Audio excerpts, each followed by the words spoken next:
India news में आपका बहुत-बहुत स्वागत है। हमारी महाराज जी, जब मैं ये देख रहा हूँ आज के इस परिवेश में जिस तरीके से आपने इतने लोगों को संबोधन किया और ऐसी बातें बताई मिर्ज़ा गालिब की, क्या बनारस वाक़ई पहले की अपेक्षा आज की अपेक्षा में अंतर है?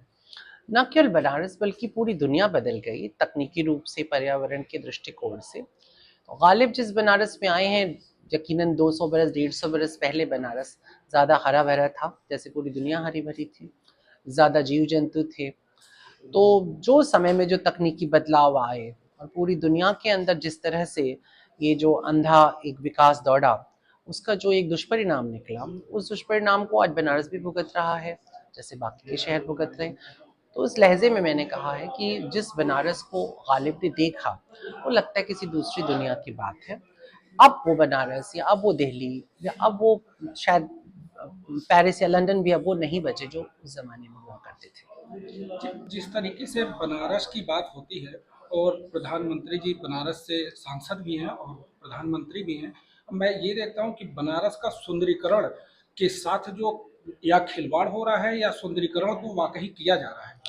बनारस का सुंदरीकरण तो हुआ है, इसमें कोई दो राय नहीं है कि प्रधानमंत्री जब से बनारस के सांसद हुए, तो इसमें कोई दो राय नहीं कि बनारस आज हिंदुस्तान का सबसे साफ सुथरा शहर हुआ है। बनारस में थोड़ी ग्रीनरी बढ़ाई गई है। बनारस की सड़कें और गलियां अब इतनी साफ रहती हैं कि आप सामान्य समय में आप जाके बैठ सकते हैं, लेट सकते हैं। इंफ्रास्ट्रक्चर पे बहुत काम हुआ है, तो मैं तो ये समझता हूँ कि इंफ्रास्ट्रक्चर या उस चीज़ पे बनारस का पे 50 सालों के बाद शायद इतना काम किया गया।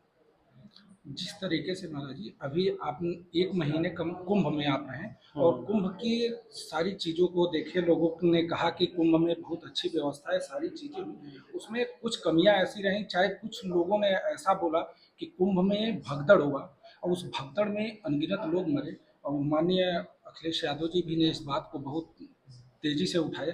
क्या इसमें वाकई इसका सच है क्या? देखिए क्या है कि बड़े आयोजन जब भी कभी बहुत बड़े आयोजन होते हैं, तो उन आयोजनों के अंदर कुछ ना कुछ तो कम त्रुटियां होती हैं।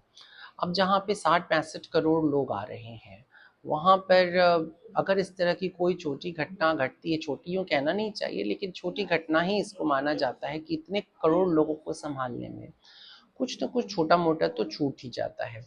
तो मुझे लगता है कि इस तरह की कुछ चीज़ें दुर्भाग्यवश हुई हैं, लेकिन बाकी जो है इतने करोड़ लोग आए, दर्शन करके चले गए, ये मुझे लगता है ये ज़्यादा बड़ी बात है। और मैं ये देख रहा हूँ जब भी आपकी बातों में जो एक रुझान है, लोगों को सुनने का एक लगाव है, क्या इसको हर एक युवा में बहुत ज़्यादा प्रेरणा स्रोत इसको मानना चाहिए?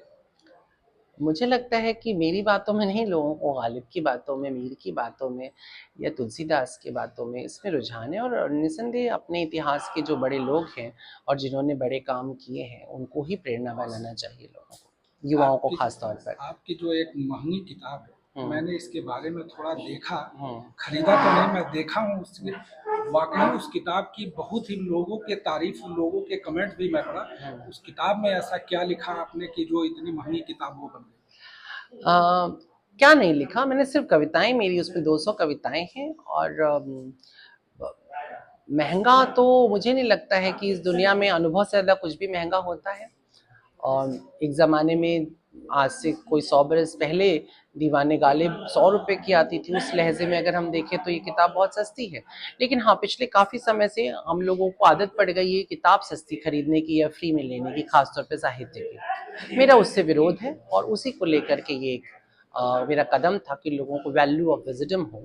लोग समझें कि साहित्य या भाषा एक कीमती चीज़ होती है और लोग उसे खरीदें, बस इतना ही है। और ये किताब ईएमआई पे है, आप खरीद लीजिए।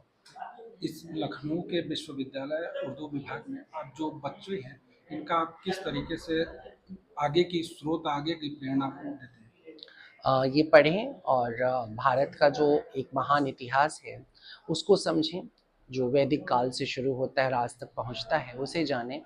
और ये समझें कि वो एक ऐसे देश में रहते हैं जो पूरी दुनिया की संस्कृति को अपने अंदर समाये हुए है, और न केवल समाये है बल्कि उसको पोषित और पल्लवित करता है। तो इस यूनिवर्सिटी में भी मेरा यही है कि बच्चे जो हैं इस देश की महान संस्कृति को समझें और इस संस्कृति में बसे हुए प्रेम का अनुभव करें, और दुनिया में जहाँ भी जाएं वहाँ भारत का जो प्रेम है उसको बिखराएं। Like, comment, and subscribe.